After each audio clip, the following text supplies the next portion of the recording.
And this is the Weekend Jazz Update with Jashanti Silva.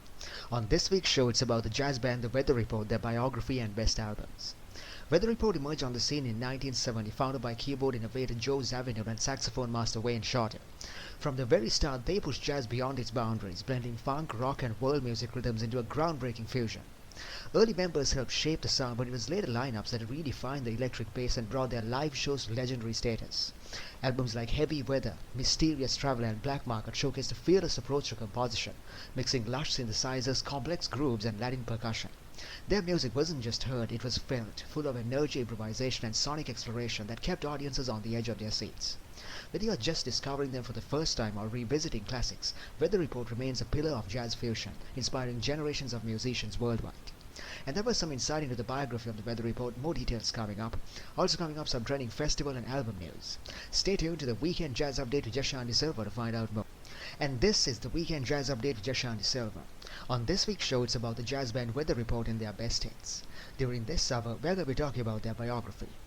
For anyone who's ever wondered what happens when jazz pushes itself beyond tradition, Weather Report is the answer. Emerging on the scene in 1970, this band was the brainchild of keyboard wizard Joe Zawinul and saxophone powerhouse Wayne Shorter, both veterans of Miles Davis' groundbreaking ensembles. From the very beginning, Weather Report set out to redefine jazz fusion, blending the improvisational heart of jazz with the rhythms of funk, the textures of world music, and the energy of rock. The band's early lineup featured Miroslav Vitouš on bass and Alfonso Musin on drums, creating a sound that was experimental but cohesive, laying the groundwork for the legendary fusion music that would follow. But the lineup would evolve, and with it, the band's sound. The addition of Jaco Pastorius on bass in the mid-1970s was a turning point. His virtuosic fretless bass playing brought a melodic and rhythmic complexity that pushed Weather Report to new heights, particularly in live performance, where energy, spontaneity, and technical brilliance combined in unforgettable ways. Weather Report's discography reads like a roadmap of jazz fusion innovation. Albums like Heavy Weather with the world-famous track Birdland, Mysterious Traveler, and Black Market showcase the band's fearless experimentation with sound. From lush synthesizer textures and intricate horn arrangements to Latin-inspired percussion grooves, each album was a journey, challenging listeners to think differently about jazz and collective improvisation. But beyond the studio work, Weather Report's legacy is also a performance. Their live shows were electric, an interplay of skill, creativity, and raw energy. The band treated every concert like an opportunity to explore new textures, test rhythmic boundaries, and let each musician shine within the collective sound. Even as lineups changed, the duo of Zawinul and Short remained the creative heartbeat, ensuring continuity in vision while encouraging musical evolution. Over their 16-year career, Weather Report received widespread acclaim, influencing countless musicians and setting a standard for fusion bands that followed.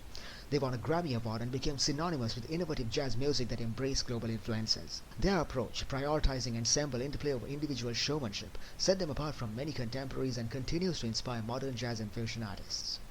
From the very first notes, Weather Report was more than just a band. They were a musical experiment, a collective exploration, and a force that reshaped jazz. So whether you're hearing them for the first time or revisiting classics like Teen Town, the sound of Weather Report is timeless, bold, and endlessly engaging. And you're tuned into the Weekend Jazz Update with Jashanti Silva. On this week's show, it's about the Weather Report, their biography, and best albums. Now it's time for some trending album news. So we are taking you on a very different kind of journey, a musical journey to the sun-soaked Greek island of Samos with Quadro Novo and their brand new album, Inside the Island, released October 24, 2025 on GLM Music. Now, Quadro Novo isn't your average band. They are a quartet of musical explorers on tenor sax, clarinet, mandolin and whistle, double bass, guitar and more. Together, they create music that's warm, timeless and infused with Mediterranean spirit. Inside the Island is more than just an album. It's a musical travelogue. Imagine lemon trees, salty Aegean winds, sleepy villages and afternoons that stretch on forever.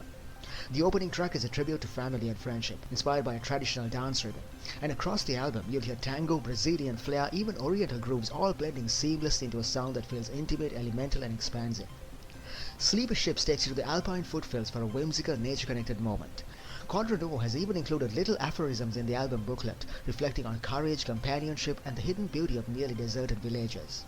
Inside the Island isn't just music, you can feel the stories, the sunlight, and the salty winds with every note. So if you're ready to take a poetic journey into the heart of an island and the heart of music, check out Quadro Novo's Inside the Island, available on LP, CD, and digital platforms, so you can listen wherever you are. And there was some trending album news on the Weekend Jazz Update with Jashanti Silva. We'll be right back after some music. When we come back, we're going to be talking about some of the Weather Report's best albums. Stay tuned. This is the Weekend Jazz Update with Jaco Pastorius. On this week's show, it's all about the jazz band Weather Report, their biography and best albums. During this hour, we're going to be talking about some of their best albums. Here's a quick recap of what's coming up. Starting things off, their 1971 self-titled debut set the stage for jazz fusion, with Joe Zawinul's electric keys and Wayne Shorter's soaring sax, creating a bold exploratory soundscape. Tracks like Milky Way shimmer with innovation, raw and unfiltered. Just 1 year later, Icing the Body Electric expanded their palette, blending live energy with studio finesse. By 1973's Sweet Night, the band leaned into funk, with Alphonso Johnson's bass lines locking in with crisp percussion. And then comes 1974's Mysterious Traveler, sleek, sophisticated and rhythmically adventurous. Synths shimmer, horns weave in and out, and each track feels like a journey through sound itself. From experimental roots to groove-heavy exploration, Weather Report was redefining jazz one album at a time. And that was some insight into what's coming up during this hour. Stay tuned to the Weekend Jazz Update with Jaco Pastorius to find out. And this is the Weekend Jazz Update with Jaco Pastorius. On this week's show, it's about the jazz band Weather Report and their best hits. During this hour, we're going to be talking about some of their best albums. From their early experimental work to groundbreaking recordings that fused funk, world music and electrifying improvisation, these albums showcase the band's evolution and the genius of its key members. Let's step into the ever-changing sonic world of Weather Report. The first one's called Weather Report, released in 1971. Their self-titled debut captures the raw experimental spirit of early jazz fusion. Founded by Joe Zawinul and Wayne Shorter, the band sought to break away from traditional jazz structures, blending free-form improvisation with electric instrumentation. This album is a soundscape of moods. Tracks like Milky Way feature atmospheric synthesizers and haunting saxophone melodies, while Teen Town in later live sets hints at the rhythmic complexity that would define their work. The album is notable for its minimalistic approach, emphasizing texture and mood over virtuosic solos. Miroslav Vitouš's bass lines provide a subtle yet essential foundation, while the drumming offers a fluid, almost conversational rhythm. Critics at the time were divided. Some praised the innovation, while others struggled with its departure from traditional jazz. Listening today, the album feels ahead of its time, a bold experiment that established Weather Report as a force in fusion. The next one's called Icing the Body Electric, released in 1972. Following their debut, Icing the Body Electric pushed further into electric jazz fusion. The album mixes live and studio recordings, capturing the spontaneity of their performances alongside structured experimentation.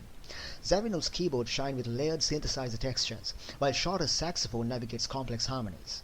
Tracks like Unknown Soldier feature dense, swirling arrangements, blending rhythmic unpredictability with melodic hooks.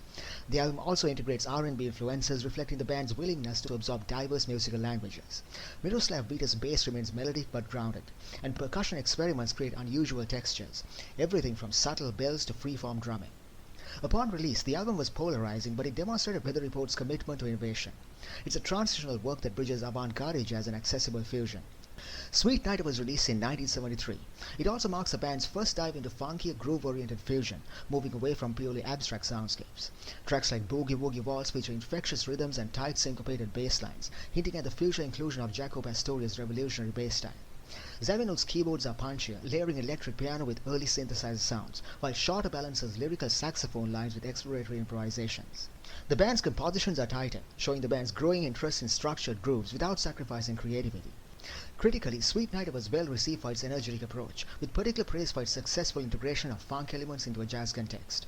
Fun anecdote, the band deliberately experimented with long-form jazz sessions during recording, capturing spontaneous energy that became a signature of their live performances. This album marks a pivotal point in Weather Report's evolution, paving the way for the melodic and harmonically rich works of the mid to late 70s. The next album is called Mysterious Traveler, released in 1974. Mysterious Traveler represents Weather Report's refinement of fusion, blending sophisticated compositions with lush textures. Zawinul's synthesizers are now central, crafting cinematic atmospheres, while Shorter's saxophone melodies are more lyrical but retain improvisational freedom. Standout tracks include Nubian Sundance and Cucumber Slumber. Critics hail the album as a breakthrough, praising its balance of experimental soundscapes and accessible melodic content. And you're tuned into the Weekend Jazz Update with Jaco Pastorius. On this week's show, it's about the Weather Report, their biography and best albums. Now it's some trendy music news. Get ready for the 13th annual Coltrane Festival, Countdown 2026, running December 10th to January 4th, a 4-week celebration of the legendary John Coltrane and the incredible artist carrying his legacy forward. And it all kicks off December 5th to 7th with the highly anticipated Smoke debut of trumpeter Christian Scott. If you love groundbreaking jazz, this is a must-see. From December 10th to 14th, the festival opens with an all-star tenor saxophone sextet, Melissa Aldana, Walter Smith, George Gazzone, joined by pianist Glenn Zaleski and drummer Bill Stewart. 3 master saxophonists in one room, the perfect way to honor Coltrane's genius and hear jazz at its finest. December 17th to 21st, Grammy-nominated saxophonist Ravi Coltrane returns for an encore performance, taking the stage at the Powerhouse Quarter to continue the family's legendary musical tradition. And jazz fans, don't forget the special holiday performances. Eddie Henderson with Vincent Herring Quintet featuring George Cables on December 24th to 25th. Also one night only appearances by trombonist Steve Davis and rising star Sarah Hanahan, leading into the unforgettable New Year's Eve celebration with Jasmine Horn and the Smoke All-Stars. An evening of vocals, swinging jazz, even a four-course dinner with champagne toast. And the festival wraps up January 1st through 4th with the dynamic Eric Alexander and Vincent Herring Quintet, featuring special guest pianist Eric Scott Reed. This is the perfect way to ring in the new year with heart, soul and mind-blowing saxophone mastery. So whether you're a lifelong jazz aficionado or just love world-class live music, December at Smoke Jazz Club is where you need to be. Check smokejazz.com for tickets and the complete schedule, and get ready to celebrate Coltrane's legacy in style. And that was some trendy music news on the Weekend Jazz Update with Jaco Silva. We'll be right back after some music. When we come back, we're going to be talking about more of the Weather Report's best albums. Stay tuned.